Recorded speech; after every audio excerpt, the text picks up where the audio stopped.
कि ये 40% की सरकार है, ये कमीशन खोर सरकार है। और उसी का कारण है जब कर्नाटक में मतदान हुआ, आज हमारी पार्टी को बहुमत मिल रहा है वहां पर, तो इसलिए मिल रहा है, हम भाजपा को इसलिए आचार किया। कांग्रेस हम सब लोग जनता के बीच गए, अपनी बात को रखा और जनता ने आज मन बनाया कि भाजपा सरकार की विदाई तय करी कर्नाटक के अंदर।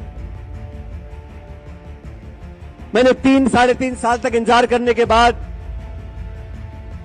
हमारी सरकार को, सम्मान्य मुख्यमंत्री जी को मैंने चिट्ठी लिखी, मैंने आवेदन किया उनको। मैंने कहा आपने और हमने मिलकर जो तमाम आरोप लगाए थे, अब लगभग 3.5 साल हो गए, इन आरोपों की जांच होनी चाहिए। मैं आपसे पूछना चाहता हूं, उन आरोपों की जांच होनी चाहिए कि नहीं होनी चाहिए?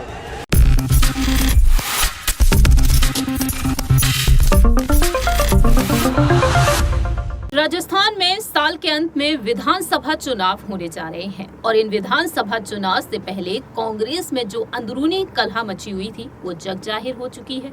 मौजूदा मुख्यमंत्री अशोक गहलोत और पूर्व डिप्टी सीएम सचिन पायलट के बीच की सियासी जंग किसी से भी छिपी नहीं है और आज के समय में देखा जाए तो सचिन पायलट ने गहलोत सरकार के खिलाफ मोर्चा खोल दिया है। जी हाँ, एक बार फिर से आपको जानकारी देने जा रहे हैं, क्या वाकई में अब कांग्रेस पार्टी छोड़ सकते हैं सचिन पायलट या फिर नहीं।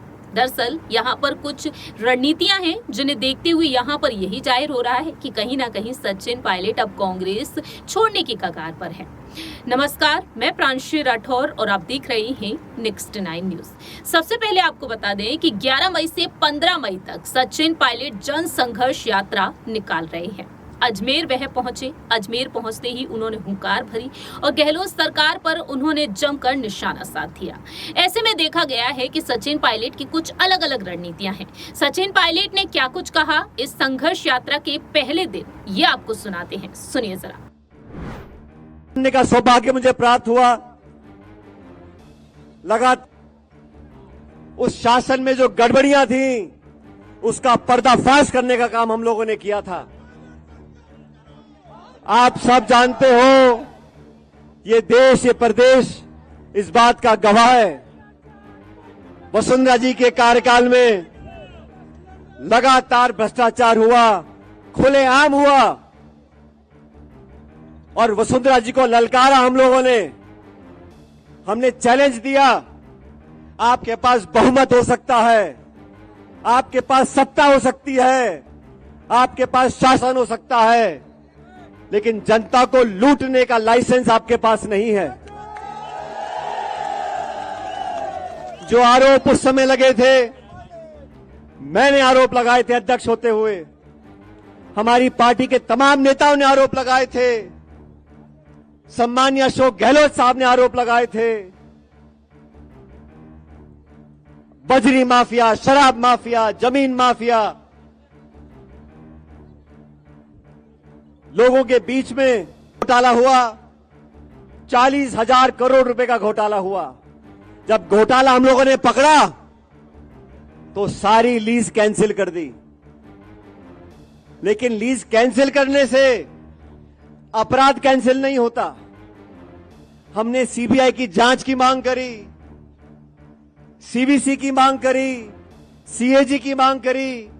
हम लोग दिल्ली गए और हमने मांग रखी थी कितना बड़ा खान घोटाला हुआ, इसकी जांच, उच्च स्तरीय जांच होनी चाहिए। आप सब लोगों ने हमारी बात पर विश्वास किया और राजस्थान में जहां कांग्रेस पार्टी सिमटकर सिर्फ 21 सीटों पर रह गई थी, आप कल्पना करो, हम सत्ता में थे और 20-21 सीटों पर आ गए थे। वो समय मुझे अच्छी तरह याद है। मेरे तमाम साथियों ने, पार्टी कार्यकर्ताओं ने खून पसीना बहाकर कांग्रेस पार्टी को सत्ता में हम लेकर आए। ये आश्वासन दिया जनता को कि सत्ता में आएंगे तो दूध का दूध और पानी का पानी होगा।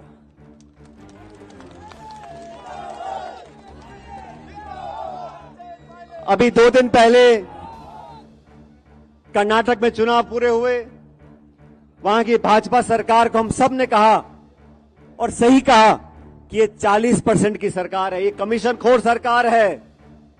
और उसी का कारण है जब कर्नाटक में मतदान हुआ, आज हमारी पार्टी को बहुमत मिल रहा है वहां पर, तो इसलिए मिल रहा है, हम भाजपा को इसलिए आचार किया।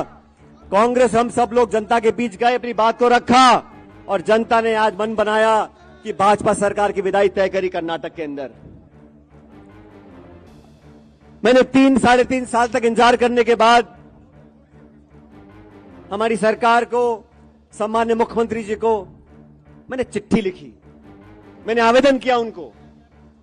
मैंने कहा आपने और हमने मिलकर जो तमाम आरोप लगाए थे, अब लगभग 3.5 साल हो गए, इन आरोपों की जांच होनी चाहिए। मैं आपसे पूछना चाहता हूं, उन आरोपों की जांच होनी चाहिए कि नहीं होनी चाहिए? मैं 1.5 साल तक चिट्ठी लिखता रहा। मैंने कभी सार्वजनिक रूप से इस बात को नहीं कहा। चिट्ठी लिखी, दोबारा लिखी, याद दिलाया, आग्रह किया, आवेदन किया, लेकिन ना तो जवाब आया। मौन व्रत रखा और एक दिन का अनशन किया। ये कहा कि वसुंधरा जी के कार्यकाल में जो तमाम आरोप लगे थे, हमने लगाए थे, भ्रष्टाचार हुआ था, उसकी जांच करें। आज से ठीक 1 महीने पहले जबान की कीमत होती है और आप लोग अच्छी तरह जानते हो, मुझे भी राजनीति में 20-23 साल हो गए। मैं सांसद रहा, केंद्र का मंत्री रहा, इस प्रदेश सरकार में उप मुख्यमंत्री रहा, स्वर्गीय पायलट साहब कई बार मंत्री रहे, मेरी मां सांसद विधायक रही। पिछले 45 सालों से हम राजनीति में हमारी निष्ठा पर, हमारी ईमानदारी पर हमारे विरोधी भी उंगली नहीं उठा सकते। और आप लोग तो अजमेर के नागरिक हो। मैं आपसे पूछना चाहता हूं, इतना लंबा समय राजनीति में हम लोगों को हो गया, बड़े बड़े पदों पर रहे, पायलट साहब भी रहे, मैं भी रहा। एक फूटी कौड़ी का आरोप लगाए जाते हैं। और आरोप किन पे लगा रहे हैं? हेमाराम चौधरी जी पे लगा रहे हैं,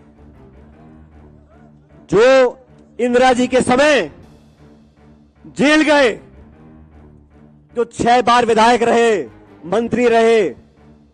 उनके जवान बेटे की मौत की याद में उन्हें 100-100 करोड़ की जमीन जनता के नाम दान कर दी है। 3 दिन पहले मैं बाड़मेर गया था, उनके पुत्र के नाम पर उन्होंने एक हॉस्टल बनाया। साथियों, 5 मंजिल का हॉस्टल है, 150-200 बच्चे वहां पर रहेंगे। गरीब बच्चों के भविष्य को सुधारने के लिए उस हॉस्टल का निर्माण किया है। ऐसे लोग जो 40 साल से राजनीति में, जिनका दामन बिल्कुल पाक साफ है, उन पर जब आरोप लगते हैं। ओला साहब का परिवार सत्ता में चुनाव लड़ रहा है। हम सब लोग राजनीति में हैं और राजनीति में जनता सब जानती है। जनता सब जानती है। कुछ अखबार में छपे ना छपे, असलियत जनता जानती है। इसलिए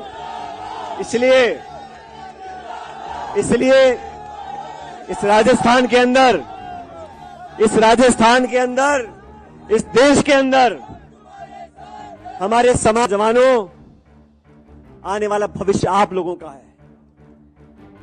एक ऐसे भारत का, एक ऐसे समाज का निर्माण करना है जहां भ्रष्टाचार मुक्त ये भारत और देश बने। मैं आप लोगों से आह्वान करना चाहता हूं। मैंने 2 दिन पहले जयपुर में निर्णय लिया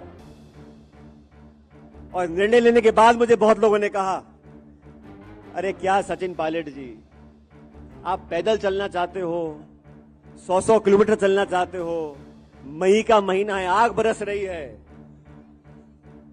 मैंने उनको कहा, राजनीति आग का दरिया है, इसे तैर कर पार करना पड़ेगा।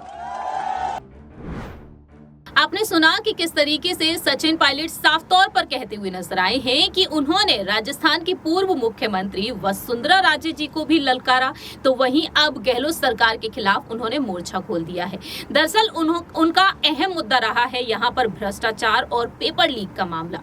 अब ऐसे में देखा जाए तो सचिन पायलट इन मुद्दों को लेकर यहाँ पर अब मोर्चा खोल रहे हैं और इसी बीच यहाँ पर उनकी रणनीतियों पर रुख किया जाए तो क्या वाकई में सचिन पायलट अब कांग्रेस छोड़ सकते हैं? आपको बता दें कि जन संघर्ष यात्रा का जो पोस्टर जारी किया गया, उस पोस्टर में देखा कि सचिन पायलट मुट्ठी बांधे हुए नजर आए हैं, हुंकार भरते हुए देखे जा रहे हैं। लेकिन इस पोस्टर से नदारत नजर आए कांग्रेस से राष्ट्रीय महासचिव प्रियंका गांधी वाड्रा और कांग्रेस से पूर्व अध्यक्ष राहुल गांधी, जिन दोनों के साथ वह कदम ताल मिलाते हुए देखे गए, उन्हीं के साथ यहाँ पर देखा गया कि दोनों को पोस्टर से नदारत कर दिया गया। हालांकि आलाकमान सोनिया गांधी यहाँ पर नजर आई, लेकिन अध्यक्ष मल्लिकार्जुन खड़गे नहीं, जिसके बाद से सियासत तेज हो गई है। राहुल गांधी प्रियंका गांधी वाड्रा को लेकर यह कहा जाता है कि पायलट की पैरवी वह शुरुआत से कर रहे हैं और पायलट पर जब कार्रवाई की मांग की गई थी, जब उन्होंने एक दिन का अनशन रखा था 11 अप्रैल के दिन, उस वक्त प्रदेश प्रभारी सुखजिंदर सिंह रंधावा ने उनके खिलाफ कार्रवाई की मांग की, लेकिन राहुल गांधी प्रियंका गांधी वाड्रा ने साफ तौर पर इनकार कर दिया। अब दूसरी ही तरफ देखा जाए तो यहाँ पर पायलट की रणनीति ये है कि पायलट ने अपने विधायकों को अलग रखा है। जी हाँ, अपने मंत्रियों और विधायकों को अलग रखा है, जिससे कि यहाँ पर आने वाले वक्त में अगर कुछ भी यहाँ पर ऐसा देखने को मिलता है तो कहीं ना कहीं विधायक यहाँ पर इस्तीफा तक दे सकते हैं। तो ऐसे में देखा जाए पायलट समर्थकों की यही मांग है कि पायलट को सीएम पद सौंप दिया जाए, उन्हें सीएम पद की दावेदारी के लिए इस बार आगे किया जाए। 2018 में उनकी अगुवाई में चुनाव लड़े गए थे, लेकिन मुख्यमंत्री अशोक गहलोत को बना दिया गया। अब देखा जाए तो उनका कहना साफ तौर पर है कि या तो उन्हें राष्ट्रीय महासचिव बना दीजिए या फिर प्रदेश अध्यक्ष या फिर सीएम पद की कमान उन्हें सौंप दी जाए। ऐसे में यहाँ पर गहलोत गुट के विधायकों का यही कहना रहा, यही दावा रहा कि पायलट को सीएम पद सौंपने का मतलब है कि राज्य को बीजेपी के हाथों में सौंप देना है। ऐसे में यहाँ पर यह भी दावे किए गए हैं कि सचिन पायलट अल्टीमेटम दे चुके हैं पार्टी छोड़ने तक का, ये दावे किए जा रहे हैं। अब ऐसे में देखना होगा क्या वाकई में सचिन पायलट पार्टी छोड़ देंगे, क्या वाकई में सोनिया गांधी, राहुल गांधी, प्रियंका गांधी जो चाहते हैं कि वह सीएम बने, लेकिन अगर उनके पक्ष में फैसला नहीं आता है, क्योंकि आलाकमान ये चाहती हैं कि वह केंद्रीय संगठन के लिए काम करे। अगर ऐसा नहीं होता है तो कहीं ना कहीं पायलट पार्टी छोड़ने को मजबूर हो सकते हैं। हनुमान बेनीवाल ने उन्हें ऑफर दिया है नई पार्टी बनाने का, जिससे कि वह सीएम पद के लिए खुद को आगे कर सकें, और दूसरी ही तरफ बीजेपी के दरवाजे भी उनके लिए खुले हुए हैं। बसपा ने भी उन्हें यहाँ पर ऑफर दे दिया है और साथ ही साथ आम आदमी पार्टी की तरफ भी यहाँ पर संकेत मिल रहे हैं। तो ऐसे में देखना होगा कि सचिन पायलट का अगला बड़ा फैसला क्या कुछ हो सकता है। फिलहाल हमारी इस रिपोर्ट में इतना ही। बाकी की तमाम अपडेट्स के लिए आप देखते रहिए Next 9 न्यूज।